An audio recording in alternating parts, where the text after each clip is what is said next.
El año 1637. Una expedición portuguesa ha conseguido remontar el Amazonas desde la desembocadura hasta Quito. La hazaña despierta el recelo de los españoles, que temen que esta nueva vía atraiga a las potencias europeas enemigas. El conde duque de Olivares necesita establecer su estrategia de defensa y demanda información precisa sobre la zona, enviando órdenes a Quito. El fiscal de la Real Audiencia de Quito ordena al padre provincial de la Compañía de Jesús que elija 2 sacerdotes para que se unan a la expedición por el Amazonas del capitán Pedro Teixeira. Desde el Napo hasta Pará mirarán la disposición de las tierras y la navegación de los ríos y el estado en que está lo ya descubierto y lo que se pueda descubrir. Y lo harán con toda atención y cuidado para informar con claridad al Real Consejo de Indias.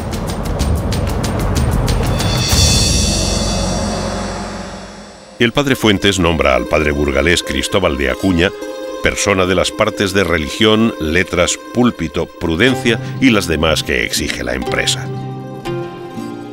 Durante 11 meses y medio de navegación, el padre Acuña anota la posición geográfica de cualquier punto de interés. Describe el sitio que ocupan las tribus, los afluentes del Amazonas y sus muchas islas, la fertilidad de la tierra, la fauna y todo aquello digno de notarse para el mejor conocimiento del imperio.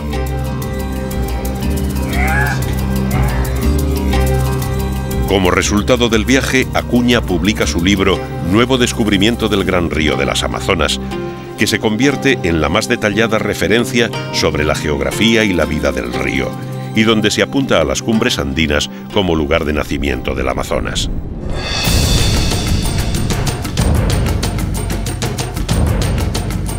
Cristóbal de Acuña nunca pudo imaginar que harían falta casi 4 siglos para determinar el lugar exacto de las fuentes del Amazonas en la cordillera andina, tal y como él predijo. Ni que por este motivo una expedición procedente de su Burgos natal viajara hasta allí 400 años después para rendirle homenaje.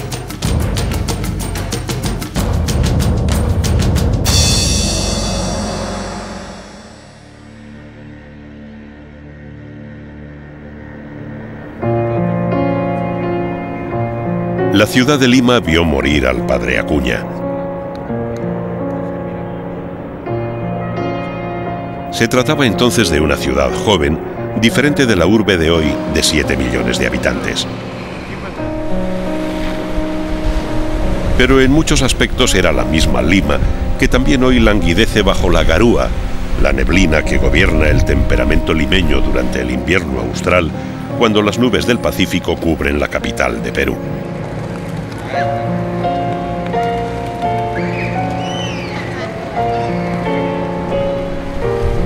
Nosotros no hemos encontrado garúa a nuestro paso por Lima, pero hemos reconocido enseguida la luz opaca, la falta de sombras y esa lacónica calma que le ha dado fama literaria de ciudad triste. En los tiempos del padre Acuña, Lima era la metrópoli, la capital del virreinato del Perú, desde donde se gobernaba toda Hispanoamérica. El padre Acuña fallece en este mismo sitio donde estamos, en el Colegio San Pablo, en el año 1670. Este trabajo es valiosísimo desde el punto de vista geográfico porque describe cuidadosamente no solamente el río mismo, sino las riberas, el reino vegetal, el reino animal, y ha servido para que el mundo científico como que se descubra ante la figura de Acuña y lo considere como el segundo descubridor del río Amazonas. El primero sería el gran conquistador Orellana, en la expedición de Gonzalo Pizarro de 1542. Este libro es publicado por Acuña en España y ha tenido muchas traducciones a las lenguas cultas, francés, inglés, alemán.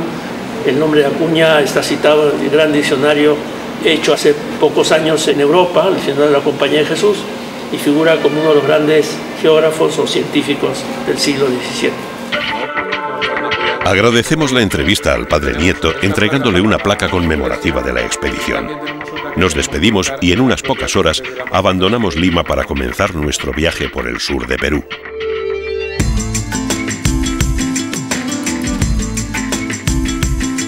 Llegaremos a las fuentes del Amazonas, pero queremos hacerlo viajando río arriba. Empezando en la selva amazónica. Después visitaremos la ciudad inca de Machu Picchu y la cultura del altiplano en el lago Titicaca. Desde allí iremos a Arequipa y al cañón del Colca y finalmente al Nevado del Mismi, donde esperamos encontrar el nacimiento del río más grande del mundo.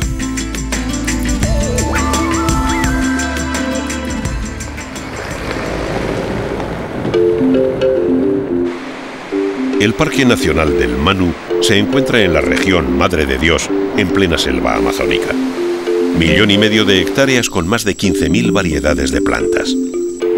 Ha sido declarado Reserva de la Biosfera y Patrimonio de la Humanidad. Acabamos de llegar y nos embarcamos en una excursión por el río Alto Madre de Dios.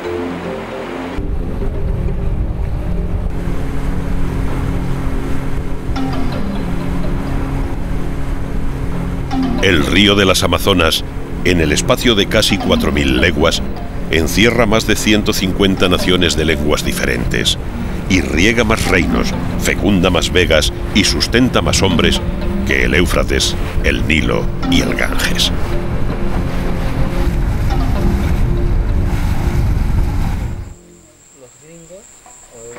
La exploración del Amazonas no la debió la corona española a aventureros como Aguirre u Orellana, sino a los misioneros.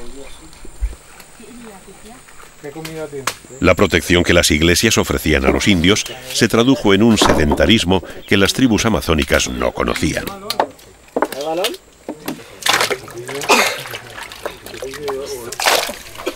Los Sipetiari forman parte de los Arakmbut, los pobladores más antiguos de la región.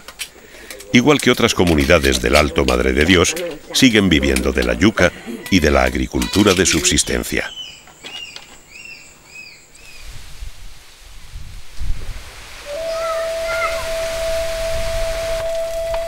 Lo que vemos es un incendio provocado. Ya habíamos visto zonas arrasadas, pero ahora hemos llegado a tiempo de grabar el desastre. Algunos pequeños agricultores queman terrenos para ampliar sus campos de cultivo.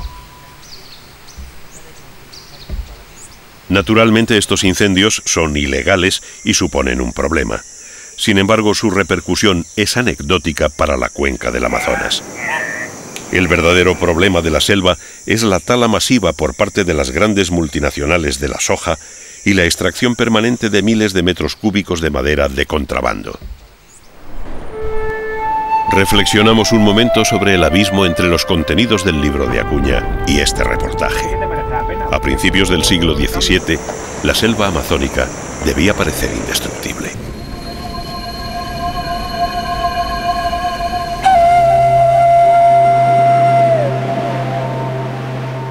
Dejamos atrás la Amazonia. Estamos entrando en el mundo inca.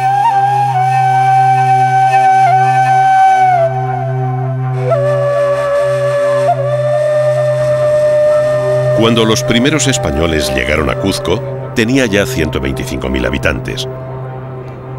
Hoy, solo 300.000. Cuzco no ha crecido tanto como con los incas.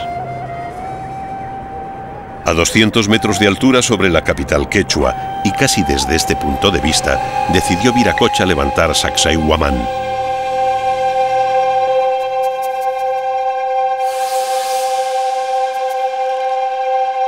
Las crónicas hablan de 70 años de trabajo y 20.000 obreros trabajando y transportando piedra. Los incas jamás utilizaron la rueda, así que estas piedras se arrastraron desde la cantera de Rumicolca, a 35 kilómetros de aquí, con cuerdas reforzadas de cobre del grosor de una pierna humana. Eso ocurría solo un siglo antes de que los tejados de Cuzco empezaran a volverse manchegos.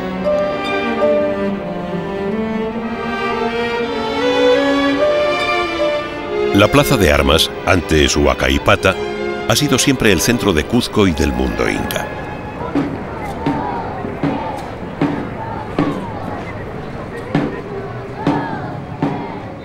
Durante la primera época colonial, Cuzco siguió siendo una ciudad económicamente importante, a medio camino entre las minas de mercurio de Huancavelica y las de plata de Potosí.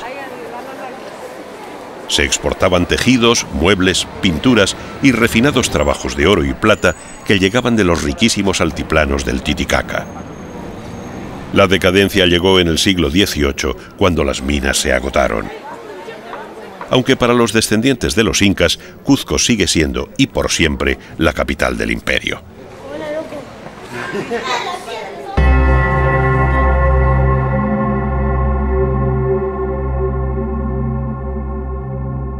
Para los incas, el valle de Urabamba, habitado por los collas, era la entrada a la selva.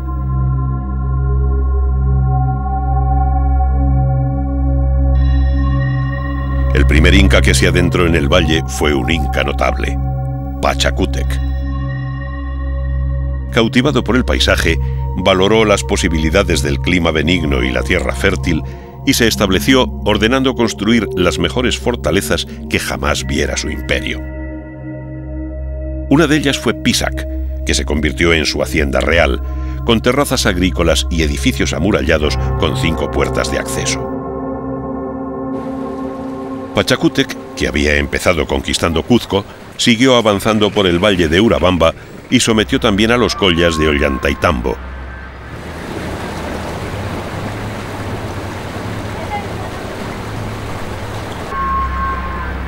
Los collas eran excelentes canteros, así que el Inca, además de ampliar su imperio, dispuso de mano de obra cualificada para trabajar las piedras que cimentaron su leyenda. Pachacútec, noveno emperador inca, será recordado por la historia como el hombre que impulsó la construcción de Machu Picchu.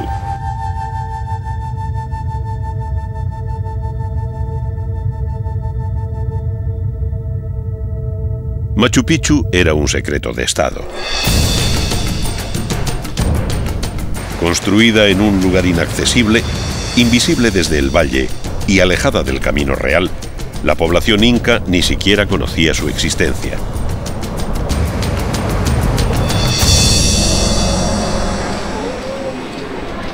Actualmente seguimos sin saber cómo se llamaba ni con qué finalidad fue construida.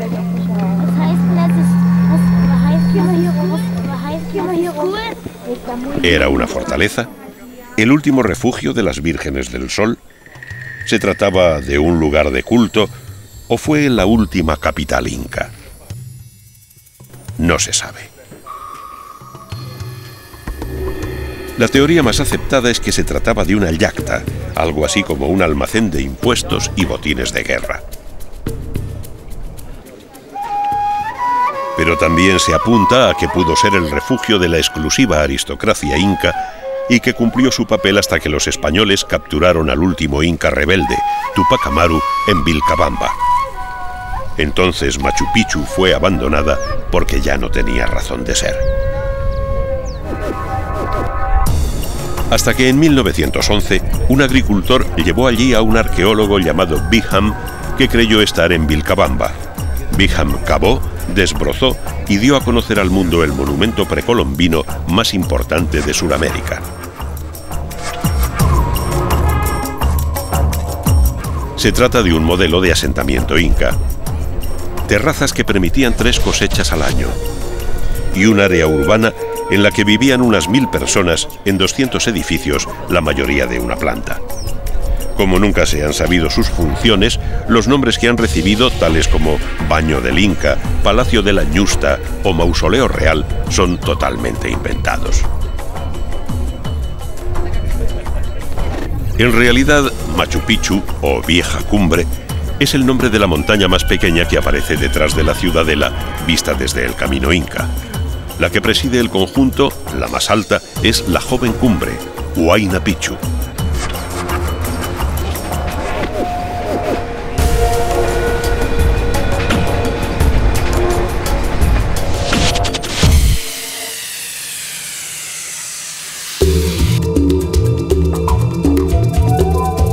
De los 4 caminos incas que partían de la plaza de Cuzco, el que iba hacia la parte del Titicaca es hoy la carretera Cuzco-La Paz.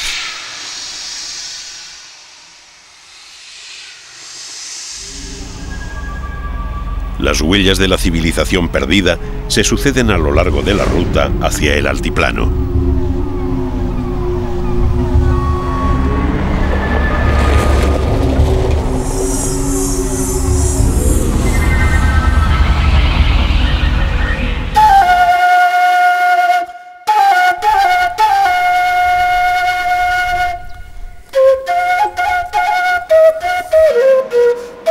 A una altitud de 3.800 metros, el Titicaca es el lago navegable más alto del mundo.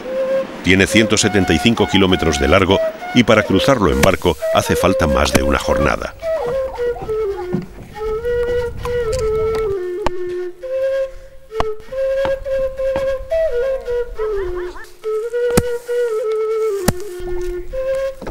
El modo de vida parece haberse detenido a orillas del lago. Sin embargo, lo realmente ancestral y sorprendente se encuentra en el interior del Titicaca.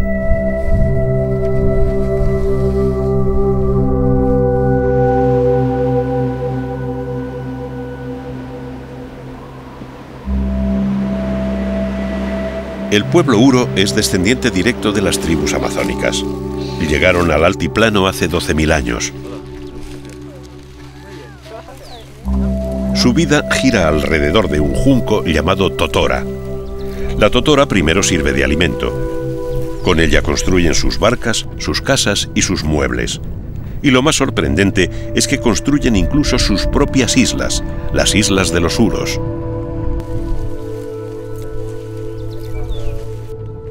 Nosotros, los otros, los habitantes del lago, ya estábamos aquí cuando llegaron los incas. No somos hombres. No hablamos idiomas humanos y los humanos no nos entienden. Nuestra sangre es negra, por eso no se puede helar y por eso lo sentimos frío en las noches del Titicaca.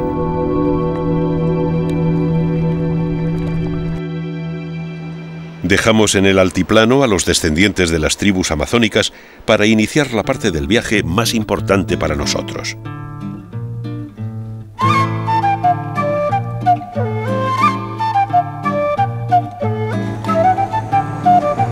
Arequipa es la capital del sur.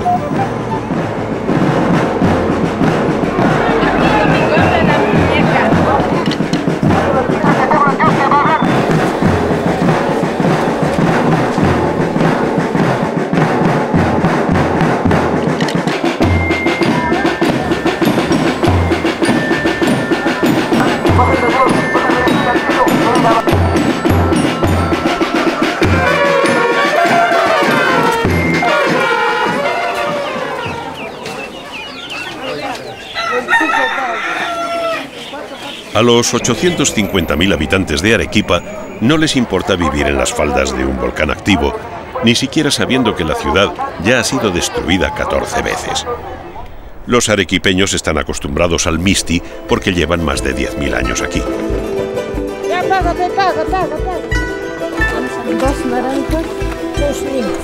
Fueron los Wari de Ayacucho y los Tiahuanaco del Titicaca quienes se asentaron en el valle del Colca y en terrenos de la actual Arequipa. Construyeron terrazas en los valles de los ríos y convirtieron el desierto en un vergel. El año 1450 fueron sometidos por los incas y solo 90 años después Pizarro fundó la ciudad para los españoles.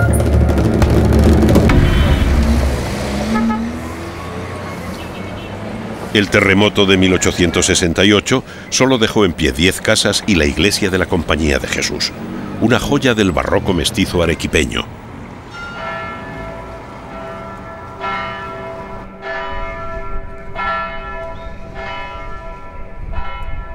Las cumbres del Chachani nos recuerdan una cita en la montaña y salimos de Arequipa hacia el Nevado del Mismi, directos al manantial del río que navegó Cristóbal de Acuña.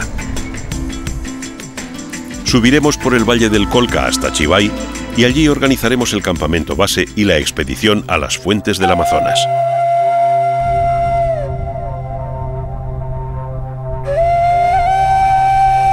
El cañón del Colca tiene 100 kilómetros de largo y paredes de 3.000 metros.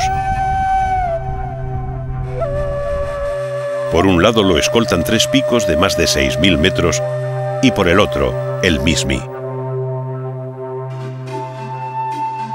Hoy sabemos que el Amazonas nace en el Nevado del Mismi, en la quebrada de Apacheta, al sur de Perú, gracias al trabajo de una expedición internacional patrocinada por National Geographic en el año 2000.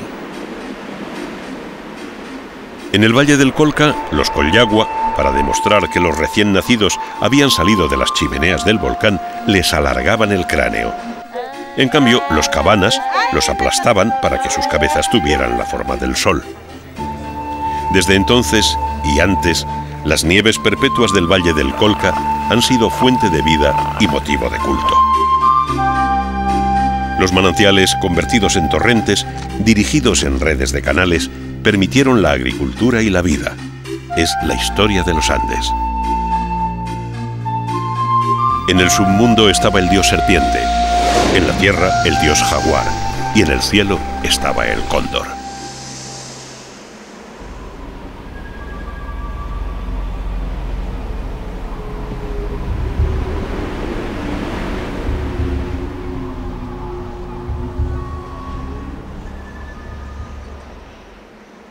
Llegamos a Chivay. Enseguida corrió la voz por el pueblo de que una expedición estaba organizando un campamento base para llegar a las fuentes del Amazonas. La noticia llegó a oídos de un vecino muy especial y vino a saludarnos. Se trataba nada menos que de Andrew Pietowski, el matemático que había dirigido la expedición de National Geographic 6 años atrás. Por eso hemos llegado con aparatos GPS de los laboratorios norteamericanos. Tuvimos que cambiar afinación de 1 centímetro a 1 metro, porque no vale la pena tomar medición de un punto hasta 1 centímetro si el río tiene 7.000 kilómetros de esta longitud.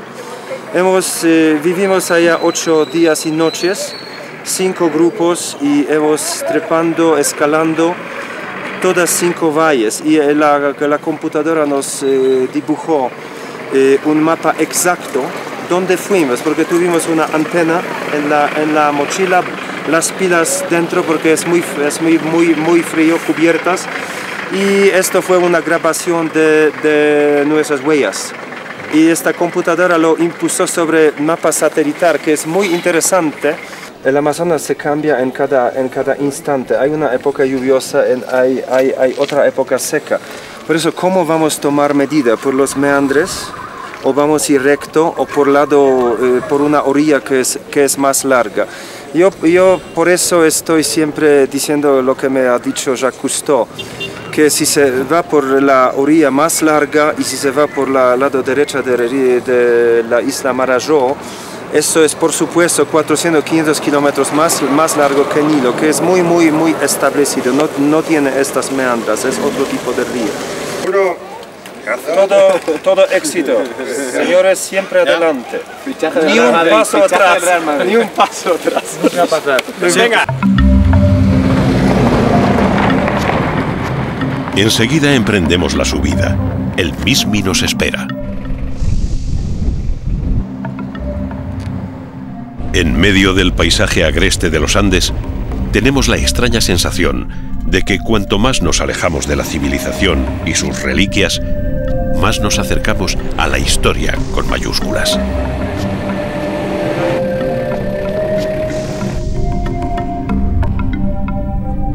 Al fin, alcanzamos el lugar donde nos han citado nuestros guías. En el campamento base, a 5.080 metros de altura, algunos conocimos los efectos del soroche. Habíamos ascendido demasiado rápido. Pensábamos en Pietowski. Gracias a su trabajo, nosotros descansaríamos sabiendo que estábamos a tan solo una jornada del objetivo.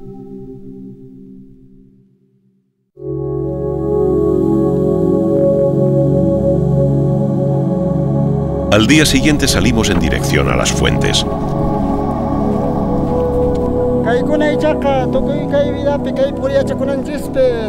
Recuperados solo a medias del mal de altura, agradecemos una parada al encontrar en la subida a unos chamanes andinos que nos van a reconfortar con buenos deseos y la magia del ritual Pachamama a la Madre Tierra. Después del rito de ser presentados a la montaña y encomendarnos a su voluntad, solo nos queda llegar. El cañón del Colca es el más profundo del mundo. Al otro lado de uno de sus extremos, en el Nevado del Mismi, un pequeño arroyo se precipita en la pendiente, se une con la quinta parte del agua dulce del mundo y riega los pulmones de un pequeño y descuidado planeta que nos es familiar.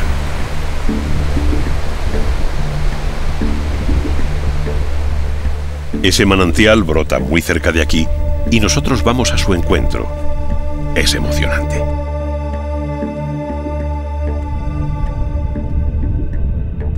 Nos detenemos un momento porque creemos que hemos llegado.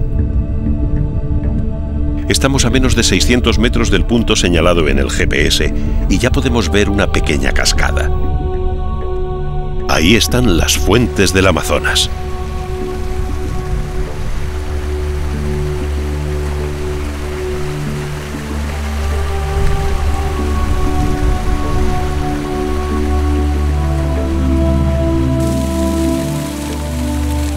Miles de pequeños manantiales como este, a todo lo largo de los Andes, acaban formando el Amazonas. Y de los que manan durante todo el año sin interrupción, este es el más lejano de la desembocadura. Por eso se ha determinado que aquí nace el Amazonas, que además de ser el más caudaloso, es ahora también el más largo del mundo.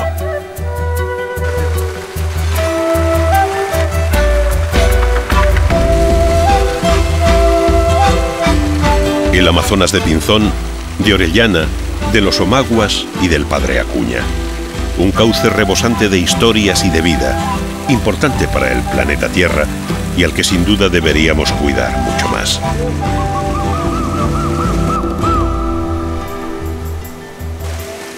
Cristóbal de Acuña cumplió su misión como consta en su propia obra y en el informe del capitán Teixeira.